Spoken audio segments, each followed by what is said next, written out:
Alléluia. Je vais vous inviter à lire avec moi dans le livre de Samuel, le deuxième livre de Samuel, chapitre 24, du verset 22 au verset 25. De Samuel 24, verset 22 à 25. De Samuel 24, verset 22 à 25. Aravna dit à David que mon Seigneur le roi prenne l'air et qu'il y offre les sacrifices qui lui plaira. Vois, les bœufs seront pour l'holocauste et les chars avec l'attelage serviront de bois. Aravna donna le tout au roi. Et Aravna dit au roi, que l'Éternel ton Dieu te soit favorable. Mais le roi dit à Aravna, non. Je vais l'acheter de toi à prix d'argent. Et je n'offrirai point à l'Éternel mon Dieu des holocaustes qui ne me coûtent rien. Et David acheta l'air et les bœufs pour 50 cycles d'argent. David bâtit là un autel à l'Éternel et il offrit des holocaustes et des sacrifices d'action de grâce. Alors l'Éternel fut apaisé envers le pays et la plaie se retira d'Israël. Nous allons parler ce matin de l'importance du sacrifice. L'importance du sacrifice. Mon message est dans le même cheminement que les messages précédents où nous parlions la semaine écoulée d'Abraham et les termes que nous avons évoqués pour parler d'Abraham concernent notamment le fait que celui-ci a décidé à offrir à Dieu son fils. Et je me rappelle avoir posé la question à l'Assemblée, combien d'entre vous seraient prêts à offrir leur fils ce matin? Et justement, si j'ai bonne mémoire, l'Assemblée n'a pas levé les mains.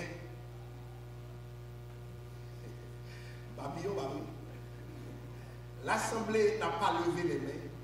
Pourquoi? Parce que personne ne serait prêt aujourd'hui à donner son fils.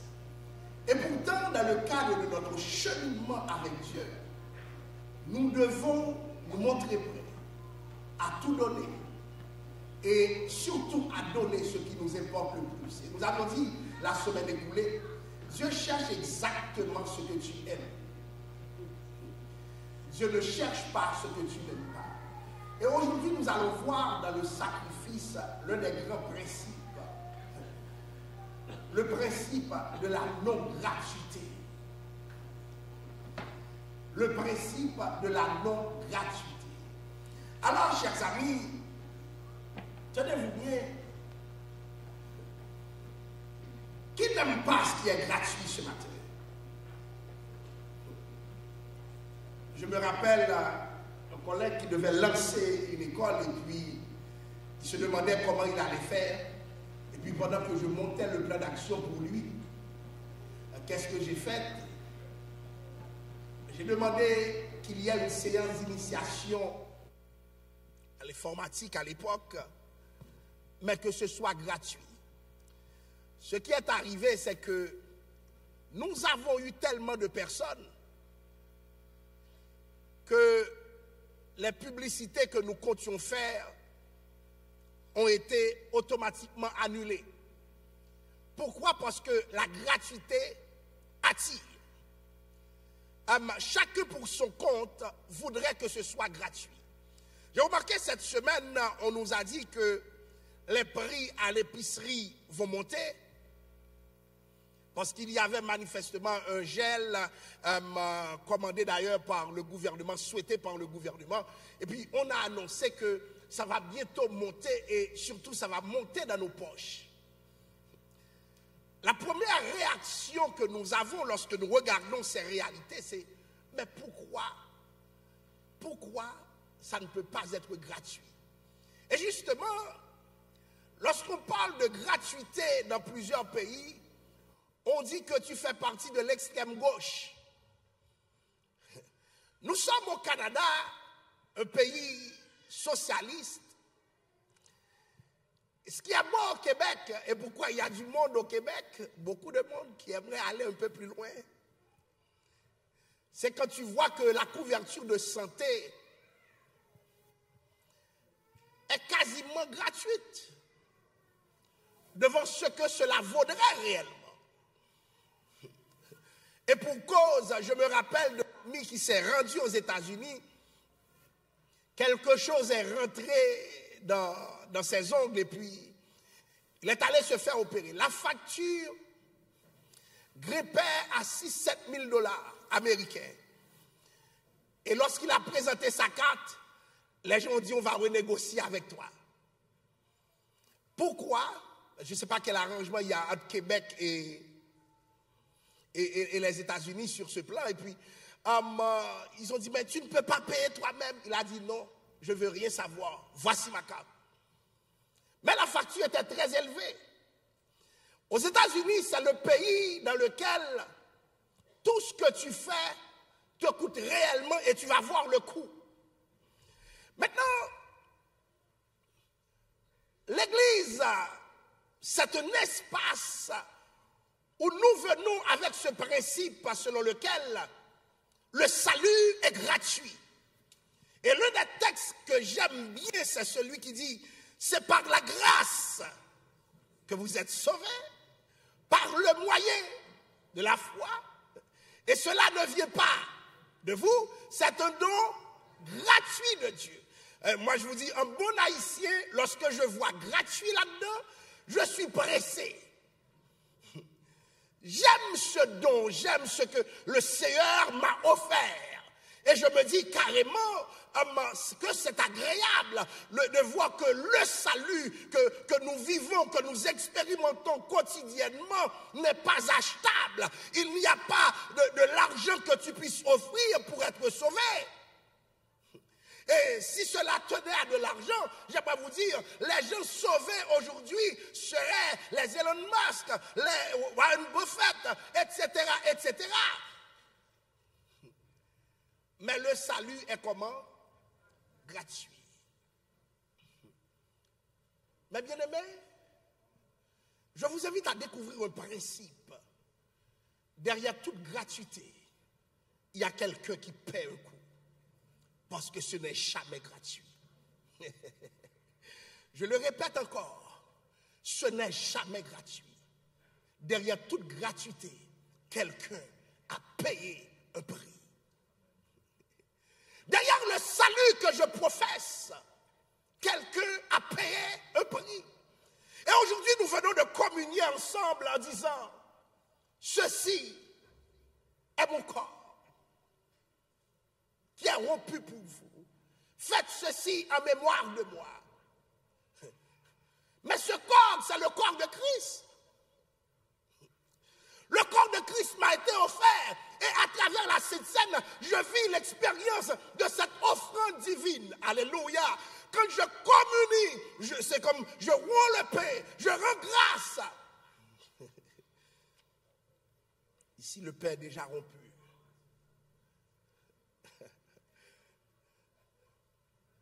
Le pain est déjà rompu. Mais qu'est-ce qui se passe lorsque je consomme ce pain? Je suis dans toute la symbolique de la Sainte Seine. Je reçois ce que Dieu me donne. Je reçois le sacrifice ultime. Alléluia. Ceci est mon corps. Je reçois le sacrifice ultime à travers ce mot. Ceci est mon sang. C'est ce que Dieu a fait. Pour mon salut, bien-aimé, il a payé le prix fort. Alléluia. Pour que je sois là ce matin, pour que je puisse être un dépositaire de sa grâce à ma façon de prêcher l'évangile. Alléluia. Quelqu'un a payé un prix. Et je peux vous dire, bien-aimé, ce n'est pas gratuit. C'est gratuit pour moi, mais il y a un coût derrière cette gratuité. Et le coût qu'il a payé, c'est Christ. Alors, bien-aimés, tout ce que vous voyez qui est gratuit, c'est parce que Christ l'a déjà payé. Je le répète dans la salle, tout ce que vous voyez, tout ce que vous vivez, qui se révèle gratuit pour toi, c'est parce que Christ a déjà payé pour toi. Alléluia. Autrement dit, devant l'immensité des dépenses que ça pourrait occasionner, Christ est apparu avant toi pour dire, j'ai vu un tel et j'ai décidé de payer pour un tel. Donc ce n'est pas gratuit puisque le coût est en Christ. Et je me rappelle de cette histoire de deux frères jumeaux. Je dis bien une histoire. Et puis comment l'histoire procède, c'est... je me rappelle... On nous racontait cette histoire à l'école dimanche pendant que j'étais enfant. Il y avait deux frères jumeaux et puis l'un d'entre eux était un bandit et puis l'autre était quelqu'un qui allait souvent à l'église. L'un était toujours dans les clubs, dans tous les désordres du monde, dans toutes les festivités mondaines. Et puis justement, pendant que celui qui est dans les festivités se réjouissait de sa vie, refusait d'aller à l'église, et puis un bon jour, il s'est battu avec quelqu'un et son habit est rempli de sang et cette personne est donnée pour morte. Et puis la police est en train de chercher cet homme. On a bâti son portrait, on sait exactement vers qui aller. Et puis le frère qui aimait la débauche est venu dire à son frère jumeau, je vis mes derniers instants, voilà ce que j'ai fait. Tout le monde sait que c'est moi parce que je me suis battu avec lui. Que j'ai raison, que j'ai tort, je sens que ça va mal finir. Et puis le frère le regardait avec des habits pleins de sang, désespéré. Le frère lui a dit, tiens, donne-moi ton t-shirt. Il lui a passé le t-shirt et puis le frère a relevé ce t-shirt. Il a pris celui de son frère jumeau qui est plein de sang. Et puis pendant que les gens cherchaient dehors, ils ont dit, c'est toi! C'est toi qui as frappé l'autre. C'est toi qui l'as tué, assassin. Tu mérites de mourir. Et le frère innocent, puisqu'il revêtait justement l'habit de sang, commençait à être pris par la tête. On l'a traîné partout. On l'a frappé. Et puis l'autre frère observait. Comment il a accepté cela? Pourquoi il a accepté de prendre ma place? Mais c'est moi qui ai fait tout ça. C'est moi qui mérite la mort. Le frère s'en allait. Il s'en allait pour la prison. Et avant même la prison, le frère a été assassiné à coups de route. Et voilà que l'autre frère, qui a vraiment commis l'acte, devait retourner dans ses clubs, devait retourner dans ses activités mondaines. Mais il s'est souvenu que quelqu'un a payé un prix. À chaque fois qu'il comptait retourner, quelqu'un a payé un prix. Ne serait-ce que pour honorer sa mémoire. Lui aussi, il doit payer un prix. Ne jamais retourner là où il était. Alléluia. Il y a des bagailles que moun fait pour ou pas foutu oublier. Je le regrette. Alléluia. C'est un principe divin. Des bagailles que moun fait pour ou pas foutu oublier. Même si tu es en colère. Parce que ce n'est pas gratuit. Quelqu'un a payé un prix. Alors, bien-aimé, Jésus-Christ a payé un prix que même si j'ai des problèmes que je n'aurai jamais à payer, aucun de mes problèmes ne ressemble à la croix. Donnez-moi tous les problèmes du monde, mais n'allez pas me clouer sur une croix. Alléluia. Donnez-moi toutes les maladies du monde, mais ne laissez pas des gens me fouetter jusqu'à la mort. Pendant que je serai capable d'exécuter ces gens moi-même. Mais par amour. Alléluia. Christ a payé le prix. Ça veut dire quoi? Le salut est donc gratuit, mais le salut coûte quelque chose. Le salut coûte quelque chose. Alléluia. quelque chose de grand que je ne pourrai jamais payer. Or, le problème, nous négligeons souvent ce qui ne nous coûte rien. Quand ça ne nous coûte rien, nous devenons comment? Négligents. Parce que, il y a un adage qui dit, tout ce qui est rare,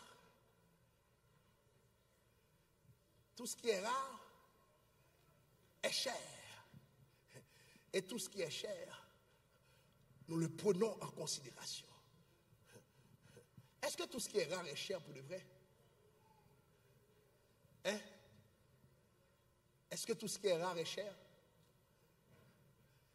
Est-ce que cheval bon marché est rare? Est-ce que cheval bon marché est cher? Tout ce qui est rare n'est pas nécessairement cher. Nous accordons, surtout dans une société capitaliste, l'importance à des choses en fonction de combien ça nous coûte.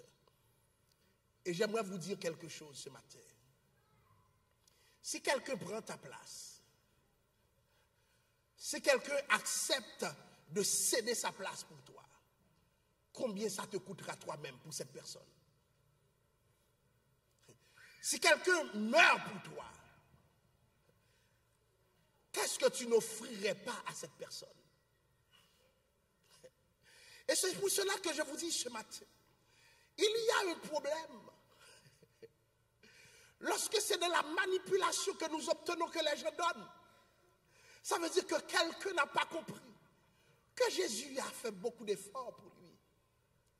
Mais qu'est-ce que je n'offrirais pas à mon Dieu? De voir seulement que je suis sauvé. Je ne parle même pas des autres choses que Dieu a faites, des miracles, des prodiges qu'il a accomplis. Rien que pour le salut. Qu'est-ce que Dieu peut me demander que je ne lui donnerai pas ce matin? Rien que pour la grâce de Dieu, tu vois d'autres personnes plus préparées, plus capables que toi. Mais toi, Dieu t'a fait grâce. Toi, Dieu t'a démarqué. Toi, Dieu t'a élevé. Et Dieu te dit, donne-moi. Qu'est-ce que tu ne donnerais pas à ton Dieu ce matin? Si le salut est gratuit, le salut a un coût. Alors, venons-en à ce texte de David. David a fini de pécher. Et Dieu demande des comptes. Bien-aimés, souvent nous négligeons cet aspect dans l'évangile, un Dieu qui demande des comptes. La Bible dit la colère de Dieu est un feu dévorant. Mieux vaut pour toi qu'un homme te demande des comptes, mais que Dieu lui-même ne te demande jamais des comptes, parce que tu vas régler tes comptes. Tu peux prier, tu peux adorer, tu peux faire ce que tu veux, mais quand Dieu frappe sévèrement. Est-ce qu'il y en a dans la salle que Dieu a déjà frappé? Oh oh. Moi, je sais d'où je viens. Je suis sûr que je ne serais pas pasteur si je n'avais pas expérimenté les coups de Dieu.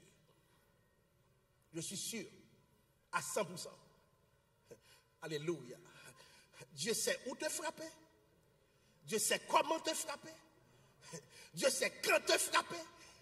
Dieu sait devant qui te frapper. Et Dieu sait c'est quoi la nature de la souffrance qu'il te pose. Et justement, quand c'est Dieu qui frappe, on peut prier pour toi, pour ta délivrance. Mais il n'y a pas de délivrance quand c'est Dieu qui te frappe. Tu dois régler ton problème avec Dieu. Et tant aussi longtemps que ce n'est pas réglé, Dieu continue de frapper. Et Dieu sait très bien qu'il ne va pas te tuer avant que ce soit réglé.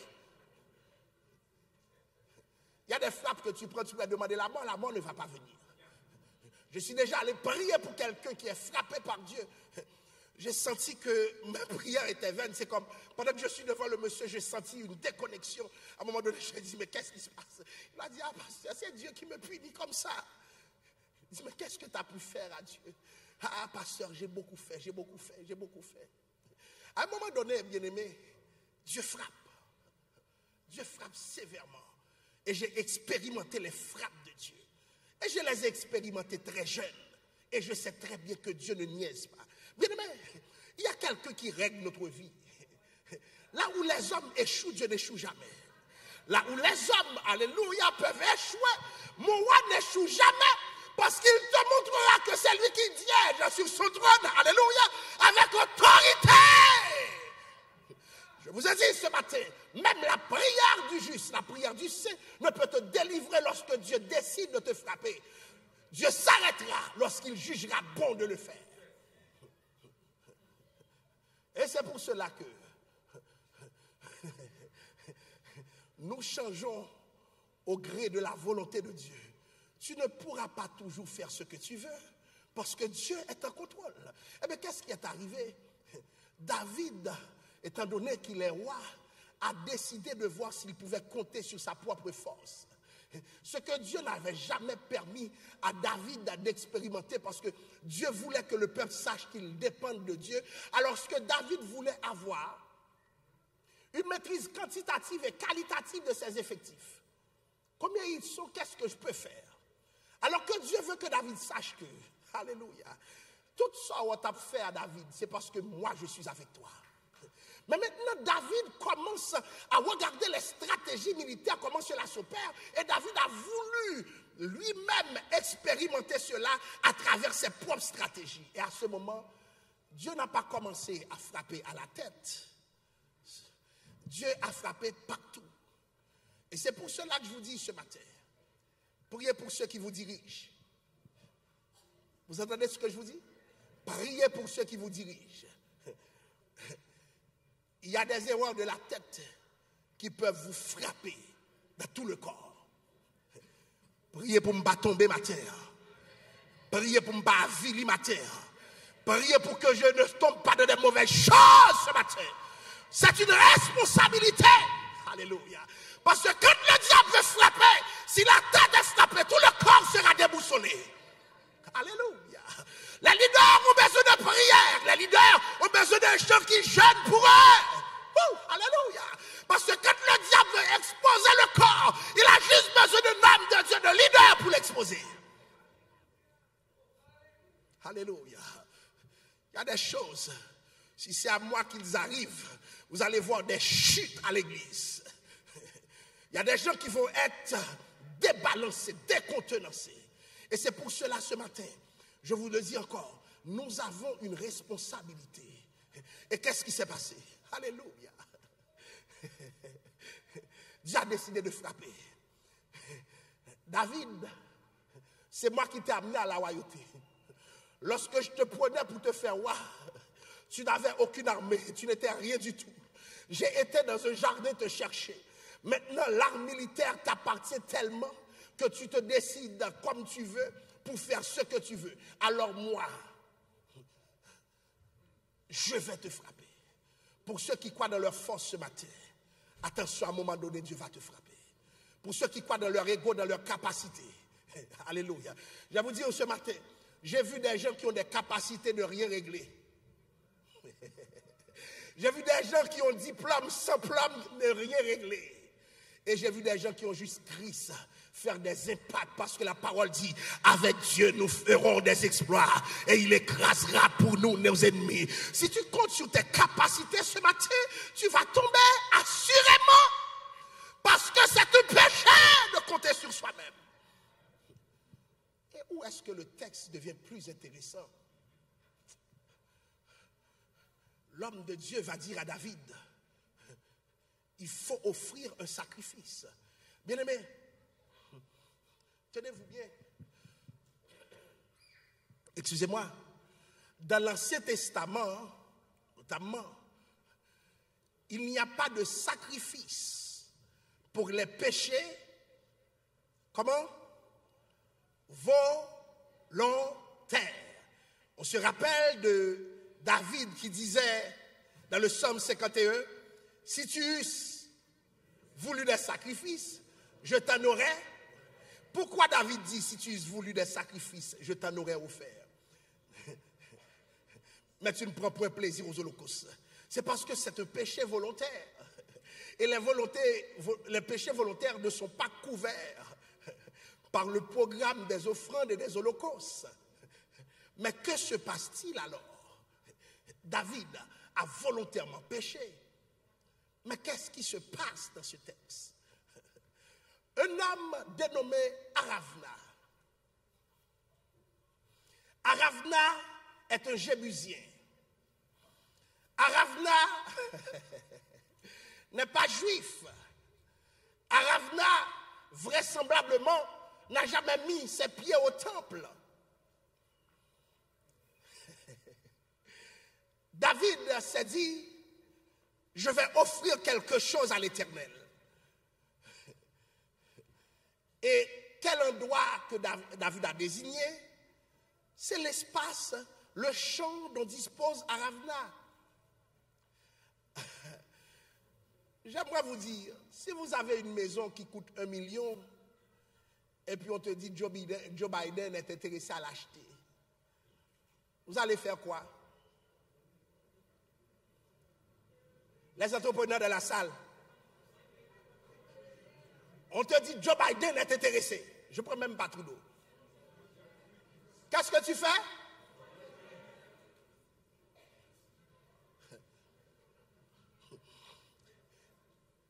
Voir qu'un roi s'intéresse à quelque chose, le prix augmente. J'ai remarqué dans la bourse, c'est pour ça qu'il y a l'autorité des marchés financiers. J'ai vu seulement, comment il s'appelle ce monsieur, Elon Musk s'intéresser au Bitcoin. Juste s'intéresser, il en a parlé, il a fait un tweet, aujourd'hui un X. Quand il a fini avec son tweet, et puis Bitcoin a grimpé. Quels sont ceux qui connaissent Bitcoin dans la salle? Les investisseurs de la salle. On veut une dîme sur votre Bitcoin, hein? Bon Dieu, ouais. L'église a besoin de tes Bitcoins. N'est-ce pas que vous riez? On va ouvrir un compte de Bitcoin pour que vous apportez des Bitcoins pour le Seigneur. Les entrepreneurs de Bitcoin, donnez-moi un amen. Alléluia. C'est France. Le Seigneur voit ton amen. Le Seigneur approuve ton amen. Apporte le Bitcoin au nom de Jésus. On va le suivre. Où est-ce que je veux en venir?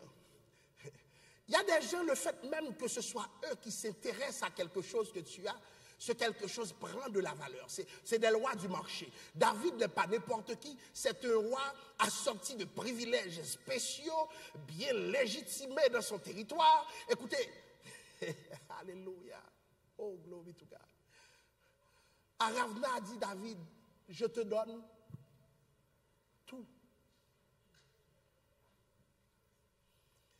Bien-aimé, quelque chose que tu souhaites acheter, tu l'obtiens gratuitement. Qu'est-ce que tu ferais? Dès moi, je suis allé acheter quelque chose, j'ai vu que c'est 10 fois moins le prix. Lorsque j'ai vu cela, j'ai dit à monsieur, mais je vais prendre 10. Mais lorsque j'ai regardé ma voiture, si je rentre un deuxième, ma voiture va avoir des problèmes. Je suis allé, je suis retourné, je suis allé, je suis retourné. Le monsieur m'a dit, décide-toi. Je me suis dit, en aimant la gratuité, je vais briser ma voiture. Donc je vais laisser mes chocs tranquilles. J'ai laissé tomber. Mais j'ai passé toute la semaine à réfléchir. Parce que j'ai vu que c'était neuf. Tenez-vous bien ce matin. Aravna est-il fou? Mais il y a des gens qui ne sont même pas de Dieu. Lorsqu'ils savent que c'est quelque chose de Dieu, ils sont prêts à investir. Il y a des gens qui n'ont rien à voir avec Dieu, mais qui ont le cœur plus léger quand il s'agit des affaires de Dieu. Alléluia. Et paradoxalement, il y a des gens qui sont de Dieu, qui sont de l'Église, mais si c'est les affaires de Dieu, regardez, m'a regardé. Bien-aimé, il a offert la gratuité. Mais en réalité, ce ne serait pas gratuit. Parce que celui qui offre la gratuité paie un coût. Ne serait-ce que le coût de sa dépossession. C'est 50 cycles d'argent qui pourrait lui rapporter tant d'autres terrains, tant d'autres champs. Quelqu'un doit perdre quelque part. Maintenant, dans l'équation de la perte, tout le monde veut se soustraire. Je ne veux pas perdre moi-même. Je vais vous dire ce matin, alléluia, dans le service, tu dois être quelqu'un qui perd pour gagner devant Dieu. Alléluia. Combien de fois nous avons refusé de perdre? Et c'est le refus de la perte qui fait que les corbeilles ne manqueront jamais de monnaie. Et tenez-vous bien, ce ne sont pas les enfants qui mettent les monnaies. Hein? Les enfants ont leur culte en bas. Alléluia. Le Seigneur aime tellement les monnaies.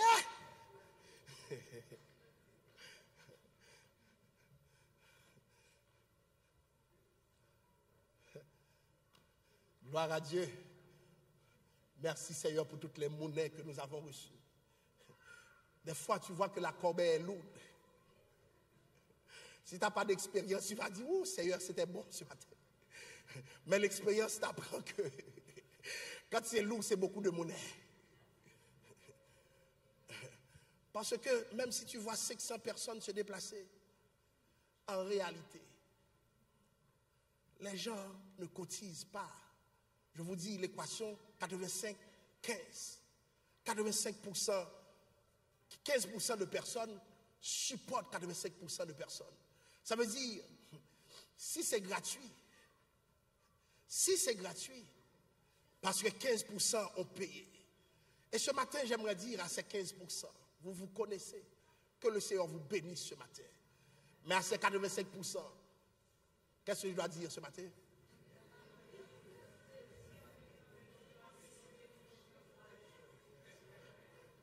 Aidez-moi.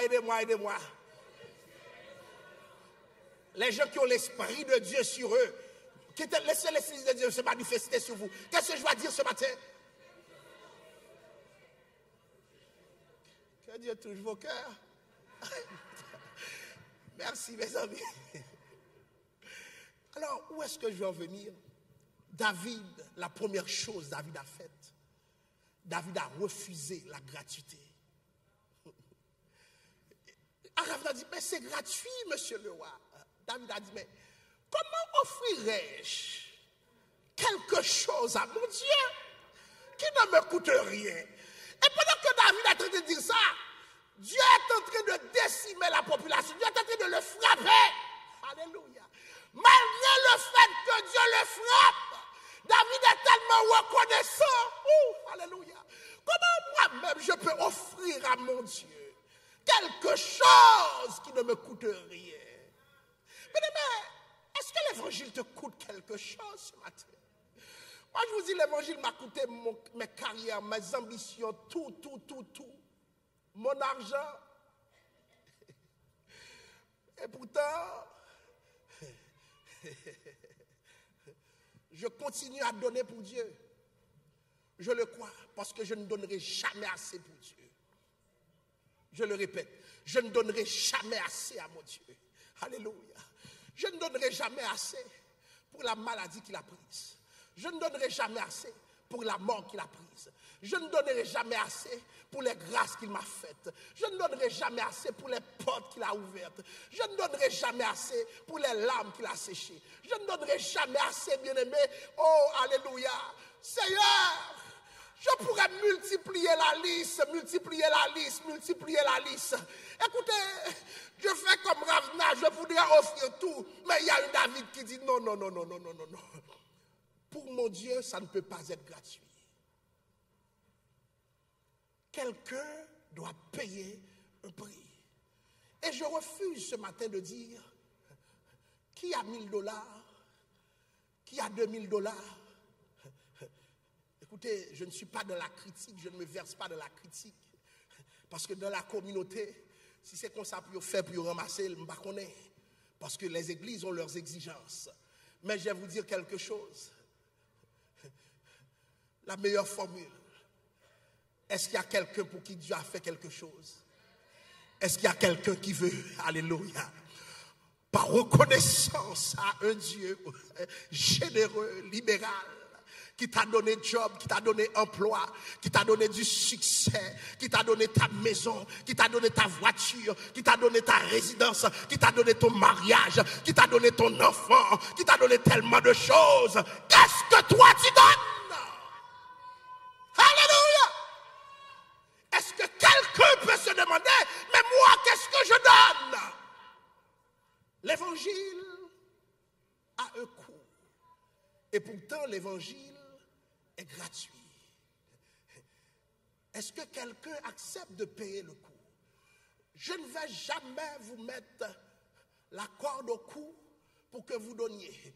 Ça ne m'arrivera jamais. Mais je vais vous dire quelque chose. Alléluia. Le Seigneur veut que tu puisses témoigner de ce que tu lui as offert. Et où est-ce que le texte m'intéresse? David a fini de présenter son offrande, qui lui coûta très cher. Et qu'est-ce qui s'est passé? L'Éternel a arrêté le fléau. Je vais vous dire quelque chose. Il y a des fléaux dans ta vie qui ne sont pas arrêtés. C'est parce que tu es plus intelligent que Dieu. Tu te crois plus malin. Écoutez, chers amis, Dieu s'intéresse à ce que tu as. Les affaires de Dieu doivent te coûter quelque chose. Les affaires de Dieu doivent te coûter quelque chose. Je dis non à la manipulation. Nous devons enseigner la parole, donner ce privilège. Alléluia. Et David l'a expérimenté. Je veux donner, Seigneur. Il ne l'a pas donné dans le but d'être guéri. Mais le résultat, ce sera la guérison. Ce n'est pas un don qui s'inscrit dans un calcul. C'est regarde ce que j'ai fait. Est-ce que tu fais quelque chose pour mon retour? Mais c'est un don libre. Et Dieu a décidé. Ah David, tu n'as pas pris la gratuité? Je me pose la question quand je réanalyse le texte. Si le terrain n'avait rien coûté à David, est-ce que Dieu se serait apaisé? Les théologiens de la salle. Est-ce que Dieu se serait apaisé? Le principe même de l'offrande, du sacrifice, il faut que ça te coûte quelque chose. Et je me dis ce matin, après 5-6 ans que tu es dans l'évangile, combien ça te coûte ce matin? Combien ça te coûte ce matin? Est-ce que tu peux dire que tu as fait un budget pour Dieu et ça te coûte quelque chose? Ce n'est jamais gratuit. Quand c'est gratuit, c'est parce que quelqu'un a payé pour toi. Et ce matin, je dis à toute l'assemblée, apprenez à donner. Apprenez à donner pour Dieu. Des grâces dans ça. Des bénédictions dans ça. Est-ce que l'Église comprend cela ce matin? Il y a des bénédictions dans cela. C'est un privilège. Alléluia. Si Aravna qui n'est pas juif l'a su, à combien plus forte raison, ceux qui sont dans la maison de Dieu doivent le savoir. C'est un privilège. N'oubliez pas, j'ai commencé mon message pour vous dire, le Dieu que nous servons, le Dieu de la Bible est un Dieu qui demande sans arrêt. Sans arrêt. Enseignez à vos enfants à donner. Enseignez à votre famille à donner. Est-ce que l'Église me suit ce matin? Si votre enfant apprend à donner dès son jeune âge, quand tu seras vieux, il ne sera pas mesquin. Il y a des petits mouns chiches. Amen. Il y a des jeunes chiches. Amen. Les jeunes, donnez-moi un amen.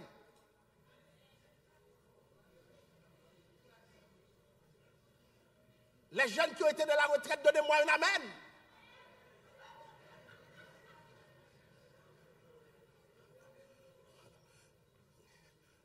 Si la corbeille était prête là, vous êtes assis au même endroit, vous avez une fond collée de mon côté, nous, moi, ça qui passe. Les jeunes, dès votre jeunesse, ayez un budget pour le service. Servez Dieu avec ce que vous avez. Servez Dieu. Alléluia. Parce que ça commence ici. Ceux qui se donnent entièrement à Dieu, vous ne connaissez pas votre destinée. Vous ne savez pas où est-ce que Dieu peut vous diriger. Votre libéralité, alléluia, peut vous mener là où vous ne pensiez pas. Une guérison avec une offrande. Et vous allez me dire que l'offrande n'est pas spirituelle. Ce que je donne n'est pas spirituel. C'est juste quelque chose de matériel. Juste un don qui a changé la douleur. Parce que ce que je donne, c'est aussi mon adoration. Que le Seigneur vous bénisse ce matin. Que la paix du Seigneur soit avec vous.